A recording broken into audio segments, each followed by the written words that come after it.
Glad we didn't get killed, huh? Amen. Glad we didn't get killed. Right, I know. Yeah. That's right. What?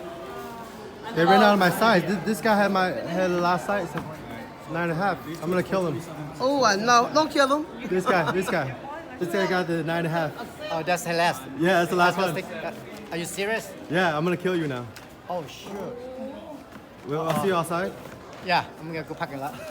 You will not believe all the reports of violence that broke out when people rushed to get the newest pair of Air Jordans. A crowd busted through this door in Indiana. And remember, as you're watching these pictures, this is all over shoes. A few people got trampled. Doors were ripped right off their hinges. The Air Jordan Retro shoes just went on sale early Friday morning. Since I was a kid, I've been working hard just to come up here early in the morning just to make line to get these shoes. Break up a crowd that was pushing and shoving. I got burnt, man. Look, it came all over my face. And left her 2- and 5-year-old children in her car while she went shopping. Yeah, I had those shoes when I was in the 2000.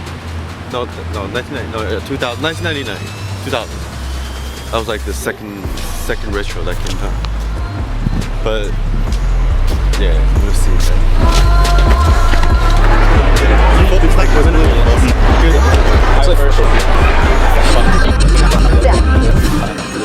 Yeah, but they're all raffled off.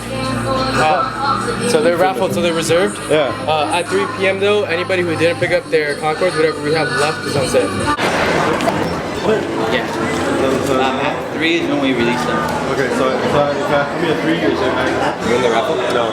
No? Then yeah, at 3 o'clock, it becomes first come, first serve. Okay, so If first come, first serve, it's come at 3.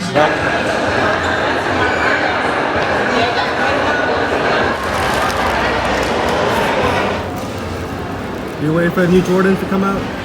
No. No? Okay. I wait for my nephew.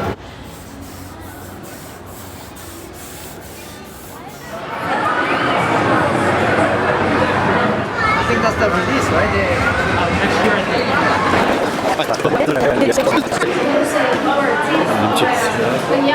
Can I see it, please?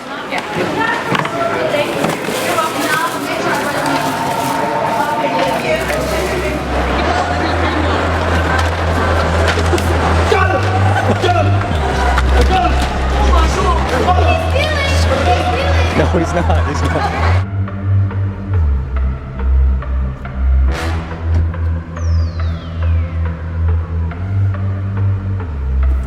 the black and white really resonate with me because black and white, not just black or white or any other color, the combination of black and white is my favorite color scheme because it's yin and yang, Tao, contradiction, paradox, whatever you want to call it. See, people might think I'm a sneakerhead, but the only shoes that I'm really obsessed with are the Air Jordan 11s, which is this one. I have a lot of different colors. Can you imagine being a sneakerhead, like just be obsessed with one version of a shoe and then have like infinite colors of it? And I like Nike Frees because they're good for lifting, sprinting, jumping, and they look like DMT trips and the Matrix.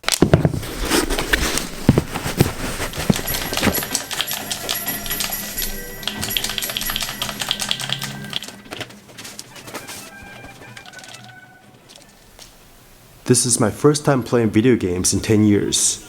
My dad used to sell games through his computer company and he gave me a free copy of the original Nintendo system.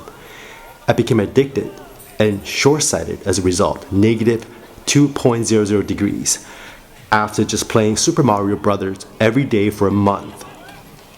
As a result, I got my first pair of glasses and video games became a forbidden fruit for the rest of my childhood, along with televisions and movies. My eyesight is now negative 10.00 degrees, legally blind. The eye doctors even told me to stay away from all contact sports, since any hard blows to my eyes will most likely cause permanent blindness.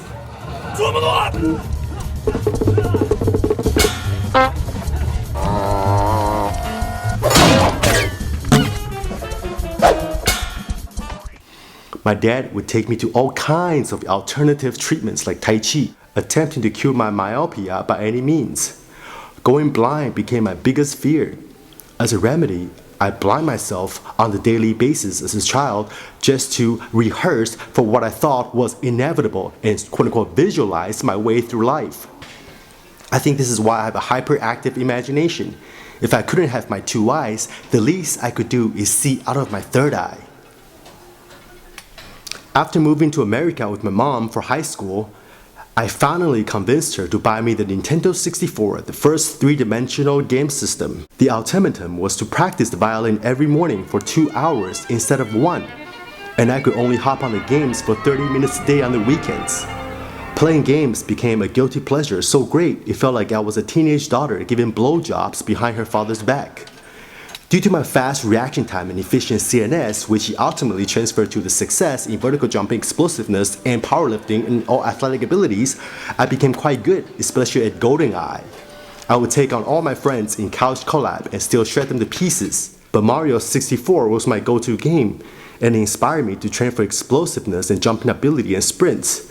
And this ultimately led me to get into weightlifting because I realized that you have to jump fast, run high, you have to weight train and train the posterior chain and get those shoulder veins vascularity, which is then pump into my vertical jump. Vascularity, bro.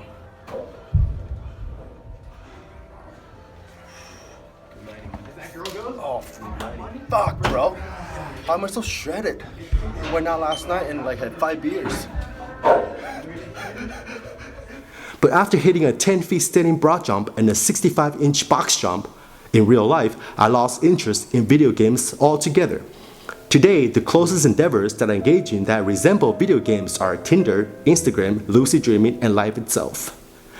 What do you think of video games? Awe-inspiring art to boost the brain, or a degenerative, or both? I'm fantasizing about not reading for a whole year and just play video games for a whole year as a cognitive experiment.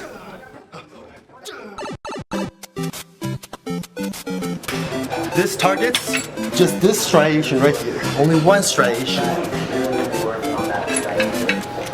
Get my fingers in.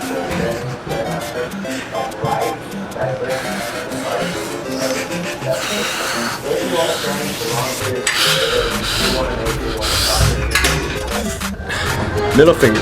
This targets this striation here. This is the index finger. This is the ring finger. What's a slightly bigger striation?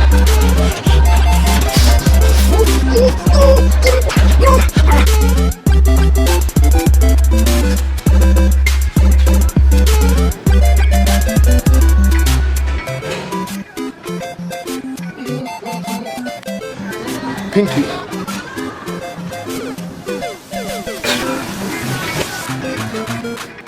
Oh yeah, somebody on Instagram commented something funny. They're like, Frank, your attachment to those shoes, those material possessions, are the reason why you aren't reaching infinity. Come on, bro. This is infinity. Infinity includes everything, right? Non-duality includes all dualities. The absolute includes all relatives. The dichotomy, the distinction that you're making between, oh, this is spiritual and this is not spiritual, that kind of duality is what's preventing most people from infinity. Just because you appreciate the aesthetics of some material object, which is not even material anyway, it doesn't mean that you're attached to it. You know, somebody can just slide the shoes in half. I don't give a shit. I made a video called The Deepest Sneaker Review on the Internet. And it is literally the deepest sneaker review on the internet, no clickbaits. And in that video, I go in depth about, you know, shoes and its relationship to consciousness and the mind and advertisement and my childhood traumas, my obsession with BBC cabs, all that stuff. So if you haven't seen that video, check it out. I'm gonna link it here or here. And sometimes when I meditate, I like to meditate on shoes actually, because like you just pick one pair of shoes and just put it in the middle of your mind and just Vipassana-lize it. You know, square root inch by square root inch, like you want to be able to like scan your entire shoe from your memory or make new ones, and every little details you have to be very mindful of it. That to me doesn't get me bored. It's like this shoe spinning my mind for like an hour. It's a great way to meditate. See, I don't think, let me go back to that point about materialism. I don't think materialism exists on two levels. First off, on a more psychological level, materialism, the source of materialism is psychological, emotional. Why do people buy Ferraris? Because they want to feel connected, or that when they drive a Ferrari, they feel certain sensations. It makes their minds and their heart and their balls feel a certain way. So again, it's all mental.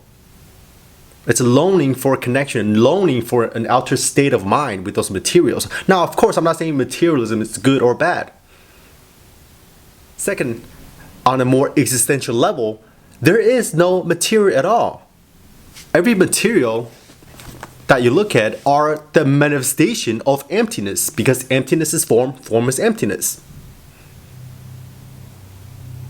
So this is all just arising out of the same emptiness that makes up your consciousness. Consciousness, pure consciousness, is the best example of pure emptiness. It's pure potentiality. Like I said before, it's like fractals that morph and change, like a chameleon. If that's the animal that represents emptiness, it's a chameleon.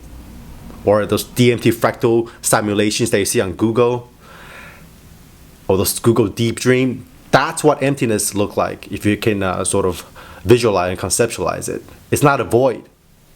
It's not something that's bleak. It's something completely full, completely infinite.